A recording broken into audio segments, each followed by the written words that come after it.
Welcome to Suman TV. నేను మీ నవీన్. చాలా మందికి వయసుతో సంబంధం లేకుండా అరికాళ్ళలో మంటలు, చేతుల్లో తిమ్మిర్లు, కాళ్ళు లాగినట్టుగా అనిపిస్తూ ఉంటాయి. సో ఇది ఒక నరాల సమస్య అని చెప్పేసి అనుకుంటా ఉంటారు. దీనికి హోమియోపతిలో చాలా మంచి మెడిసిన్స్ అయితే ఉన్నాయంటున్నారు homeopathy expert doctor Chetan Raju గారు. సో ఈ వీడియో చూసి ఈ సమస్యతో సార్ని కన్సల్ట్ అయ్యారంటే కన్సల్టేషన్ ఫీ లేకుండానే ట్రీట్ చేసే విధంగా ఉంటుందని చెప్పేసి మన సుమన్ టీవీ ప్రేక్షకుల కోసం సార్ చెప్తున్నారు. సో ఒకసారి దీనికి సంబంధించి ట్రీట్మెంట్ ఎట్లా ఉంటుంది అయితే అడుగుదాం. హాయ్ సార్, నమస్తే అండి. నమస్తే సార్. సార్ నిజంగా మంచి ఆలోచన ఏంటంటే సుమన్ టీవీ త్రూ నుంచి వచ్చిన వాళ్ళకైతే కన్సల్టేషన్ లేదు అనడం. సో మాకు కూడా హ్యాపీ థింగ్ అది, మా సబ్స్క్రైబర్స్కి కూడా. అసలు ఈ నరాల బలహీనత అనేది ఎందుకు వస్తూ ఉంది? అరికాలలో చేతుల్లో మంటలు ఎందుకు వస్తూ ఉంటాయి సార్? అరికాల్లో మంటలు, చేతుల్లో మంటలు మీరు అంటున్నారు కదా, కొందరికి స్పర్శ కూడా పోతుంది. మనిషి మన దగ్గర వచ్చింది, ఆయన చెప్పులు వేసుకొని నడుస్తుంటే ఒక్కొక్కసారి ఎప్పుడు చెప్పులు గాయమైపోతున్నాయి కూడా ఆయనకు అర్థమైతలేదు. అంటే స్లిప్ అయిపోతూ ఉంటుంది. అంటే ఇప్పుడు ఇట్లా చెప్పులు వేసుకొని నడుస్తాడు కదా మనిషి, ఈ చెప్పులు బయటికి వచ్చేసినాక ఆయన కాళ్ళు నెక్స్ట్ పడితే ఆయన చెప్పులు లేవని ఆయనకు తెలుస్తలేదు. ఓకే, సెన్సిటివిటీ పోతుంది, అంటే స్పర్శ తగ్గిపోతుంది. ఇది కాకుండా మళ్ళా లాగుతున్నాయి కాళ్ళు కొందరికి ఏమైతే తిమ్మిర్లు, దీంట్లో తిమ్మిర్లు, ఆ టో ఉంటారు కదా, టోది పెద్ద ఫింగర్ ఉంటది కదా, థమ్ ఫింగర్, దాంట్లో నొప్పులు, మంటలు. అయితే ఏంది అంటే అందరు ఏమనుకుంటారు, అరే ఎందుకు వస్తుందో ఏమో, నరాలు డెడ్ అయిపోయినాయి, చచ్చిపోయినాయి అనేసి అనుకుంటారు. షుగర్ వాది వల్ల రావచ్చు. ఇంతకుముందు నేను ఎక్స్ప్లెయిన్ చేసిన అరికాల్లో మంటలు ఉన్నాయి, అరికాల్లో తిమిర్లు ఉన్నాయి, కాళ్ళు లాగుతున్నాయి అంటే మన నడుము భాగంలో ఏమైనా డీజనరేషన్ అయింది. డీజనరేషన్ డిస్క్ డిజీజ్ అనేసి అంటారు, స్పాండిలోసిస్ అనేసి అంటారు, సియాటికా అనేసి అంటారు. దానివల్ల అవుతుంది. ఇప్పుడు చేతుల్లో కూడా అవుతుంది, కాళ్ళల్లో కూడా అవుతుంది, అంటే మెడలో కూడా ప్రాబ్లం ఉంది. ఇది కాకుండా ఇప్పుడు నేను మీకు ఒకటి చెప్తా. ఇప్పుడు నరాలు దెబ్బపడి మన దగ్గర ఒక పేషెంట్ని ఆదిలాబాద్ నుంచి తెచ్చిండ్రు. ఒక 3 ఏళ్ళు అవుతుంది తెచ్చి. ఆయన వస్తుంటే ఆయనకు సెరిబ్రల్ ఎటాక్సియా ఉంది. అంటే ఏంది అంటే ఏ టాక్సీ టాక్సీ ఉంటది కదా, taxi, Uber taxi, Ola taxi అంటే ఏంది, ఏది జరుగుతుంది దాన్ని టాక్సీ అంటారు. ఏ టాక్సీ అంటే జరగలేకపోతుండు, ఓకే, నో మూమెంట్, జరుగుడు లేదు. అంటే ఎవరైనా ఇద్దరు పట్టుకుంటే జర్ర జర్ర జర్ర జర్ర నడుస్తుంది. మళ్ళా గేట్ డిజార్డర్ ఉంది. అంటే ఇప్పుడు మనం ఎట్లా నడుస్తాం, చక్కగా నడుస్తాం, ఆయనకు అట్లా చక్కగా నడుస్తలేదు. ఆయనకు ఏంది అంటే ఎక్కడ నేను కాళ్ళు వేస్తున్నానో ఆయనకు అర్థమైతలేదు. అట్లా వచ్చిండ్రు వాళ్ళు, బ్యాలెన్స్ తప్పిపోతా.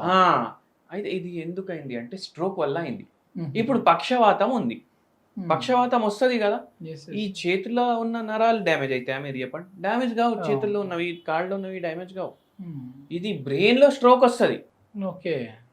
బ్రెయిన్ లా స్ట్రోక్ వస్తుంది, లేదంటే ఇస్చిమియా వస్తుంది. అంటే బ్లడ్ సప్లై సడన్ గా పెరిగిపోయి అక్కడ హెమరేజ్ అవుతుంది. అంటే అంటే రక్తం జమ అయిపోవడం వల్ల స్ట్రోక్ రావడం ఒకటి, రక్తం ఆగిపోవడం వల్ల స్ట్రోక్ రావడం ఇంకొకటి. సో దానివల్ల ఏమవుతుంది, పక్షవాతం వస్తుంది. పక్షవాతం వచ్చుడు వల్ల ఈ పేషెంట్ కి స్ట్రోక్ వల్ల క్లాట్లు ఏవైతే ఉండే కదా అవి తగ్గిపోయినాయి. కానీ ఏంది, ఇంకా కాళ్ళు చేతులు సరిగా పనిచేస్తలేవు. ఇట్లాంటి కండిషన్ లో వచ్చిండ్రు మన దగ్గరికి. జర్ర జర్ర జరుగుతున్నాయి కానీ కాళ్ళల్లో స్పర్శ లేదు, కానీ తిమ్మిర్లు, చీమలు కరిచినట్టు అవుతుంది. కానీ ఇప్పుడు నడుస్తుండు, ఏమన్నా కంకరాలు కాళ్ళ కింద వస్తే ఆయనకు అనిపిస్తలేదు. అర్థమైంది కదా మీకు? అయితే ఇక్కడ నేను ఎట్లా సింపుల్ లాంగ్వేజ్ లో మీకు ఎక్స్ప్లెయిన్ చేస్తాను. ఫోన్ కి చార్జర్ ఉంటుందా? చార్జర్ కి ఏమేమి ఉంటాయి? వైర్ ఉంటుంది, అడాప్టర్ ఉంటుంది. వైర్ నరం అనుకోండి, మీరు దాన్ని కట్ చేసిండ్రు అనుకోండి, ఇప్పుడు మీ ఫోన్ ఛార్జ్ అవుతుందా? కాదు. కానీ ఇది కట్ చేయలేదు మీరు. కానీ ఏంది, చార్జర్ అడాప్టర్ లోపట ట్రాన్స్ఫార్మర్ ఉంటుంది. ట్రాన్స్ఫార్మర్ ఖరాబ్ అయింది అంటే దాంట్లోకి వెళ్ళి ఈ ఛార్జింగ్ వైర్ల కరెంట్ పాస్ అవుతుందా? కాదు. అప్పుడు ఛార్జింగ్ ఎక్కుతుందా? ఎక్కదు. అట్లనే ఇప్పుడు మీరు మెట్లు ఎక్కాలనుకుంటారు, ఎక్కుతారా? లేదు. ఎందుకంటే ట్రాన్స్ఫార్మర్ ఖరాబ్ అయింది కదా. ఏదైనా సెంట్రల్ నర్వస్ సిస్టమ్ నుంచి మీకు ఇంపల్స్ వస్తలేదు. అందుకే ఆ పేషెంట్ కి అట్లా అయింది. ఇప్పుడు ఏంది, వస్తే వస్తుంది, లేకపోతే లేదు అనేసి చెప్పేసిండ్రు వాళ్ళకు. మనం చెప్పినాము పక్షవాతం వచ్చింది ఇంతకు ముందు, ఇప్పుడు క్లాట్లు కూడా తగ్గినాయి. మనం ఇప్పటి నుంచి మందులు వాడుడు స్టార్ట్ చేస్తే దేవుడు మీకు ఆశీర్వాదిస్తే మంచిగా అవుతుంది. మీరు దేవుడి పైన నమ్మకం ఉంచుకోండి. Okay okay. అయితే ఏంది అంటే మనం మందులు ఇవ్వడం స్టార్ట్ చేసినాం. మిరాకలే చెప్తా నేను, ఎందుకంటే నాకు కూడా తెలియదు అంతా మంచిగా తగ్గుతుంది అనేసి. ఆల్మోస్ట్ ఏం డిఫరెన్స్ లేనట్టే ఇప్పుడు పేషెంట్ నడుచుకుంటున్నారు, మంచిగా నడుస్తూ ఉన్నాడు, ఆ స్పర్శ వచ్చేసింది. మళ్ళా ఏంటంటే మెయిన్ మీకు ఒకటి చెప్తా, ఇప్పుడు అందరు చెప్తారు కదా సిగరెట్లు కాల్చుడు అంటే అందరు ఏమనుకుంటారు 30 ఏండ్లు 40 ఏండ్లు ఉన్నప్పుడు సిగరెట్లు తాగుదాం, మనం ఆల్కహాల్ తీసుకుందాం అనేసి అంటారు. కానీ ఆ ఎంజాయ్మెంట్ కోసం కొందరికి అది ఎడిక్షన్ లాగా మారిపోతుంది. ఇప్పుడు ఈ పేషెంట్కి కూడా అట్లనే ఉండే, ఆ ఆల్కహాల్ తీసుకోవడం వల్ల సిగరెట్లు తాగడం వల్ల షుగర్ వచ్చింది.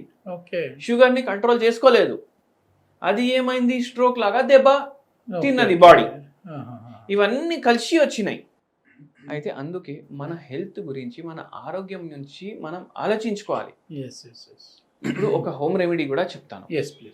ఇటువంటివి మనకు పక్షవాతం కానీ, నరాలు దెబ్బపడినా, చచ్చుబడినా మనము ఏం చేయాలంటే ఏ దాంట్లో ఎలక్ట్రోలైట్లు కరెక్ట్గా ఉంటాయి అవి ఎక్కువ కన్జ్యూమ్ చేయాలి. Okay okay.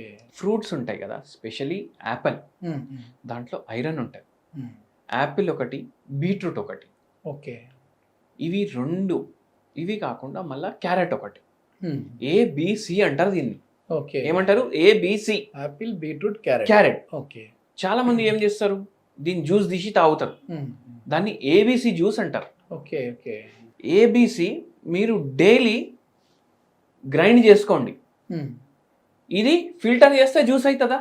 అవును. ఫిల్టర్ చేయకండి, గట్లనే తాగండి. అట్లనే తాగితే ఏమవుతుంది, ఫైబర్ కూడా పోతుంది, మీకు ఈ నరాలకు సంబంధించి కూడా హెల్ప్ చేస్తుంది.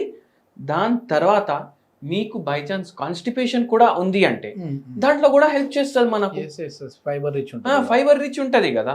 ఇప్పుడు కాన్స్టిపేషన్ రావడానికి కారణం ఏముంది, మనం బర్గర్లు తింటాం, దాంట్లో మైదా పిండి నింపి ఉంటుంది, మళ్ళా ప్యాటీ ఉంటుంది, అది ఏమో చికెన్ ముక్క ఉంటుంది, లేకపోతే మటన్ ముక్క ఉంటుంది, దాంట్లో ఫైబర్ ఉండదు. అట్లనే తింటాం, డైలీ మలబద్ధకంతో పరేషాన్ అయ్యి గంటలు గంటలు కూర్చుంటాం.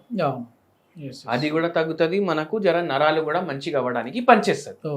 సో ఇది వాడి వచ్చి కమెంట్ చేయండి. మీకు షుగర్ వ్యాధి ఉన్న వాడండి, బీపీ వ్యాధి ఉన్న వాడండి, ఎటువంటి వ్యాధి ఉన్నా ఇది హెల్ప్ చేస్తుంది మనకు. Okay okay. దీంతో పాటుగా మళ్ళీ హోమియోపతి మెడిసిన్ అయితే కంపల్సరీ తీసేసి, హోమియోపతి మెడిసిన్ వాడడం వల్ల పక్షవాతం లాంటి రోగాలు కూడా తగ్గుతాయి.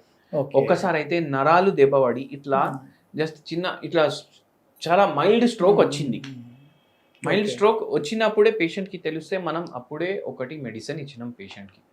నేనేం చెప్తానంటే అందరు ఇది హోమియోపతిలో ఇంత మిరకల్ కూడా అవుతుంది అనేసి ఒక్కొక్కరు మన క్లినిక్కి వచ్చిండ్రు, మనకు స్ట్రోక్ లాంటి సిమ్టమ్లు కనిపించినాయి, జర ఇట్లా తేడా అయిపోయింది చెయ్యి, మనం మెడిసిన్ ఇవ్వంగానే గంట సేపులో మళ్ళా చెయ్యి పనిచేసుడు స్టార్ట్ అయిపోయింది.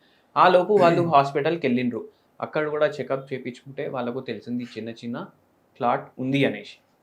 అయితే అది కూడా బెటర్ అవుతుంది హోమియోపతి తోటి. మొత్తానికి చాలా మందికి ఉన్న అపోహ ఏంటంటే హోమియోపతి మెడిసిన్స్ అనేవి చాలా దీర్ఘకాలికంగా వాడితేనే రిజల్ట్స్ ఉంటాయని చెప్పేసి అంటుంటారు, కానీ అట్లా ఏం కాదు.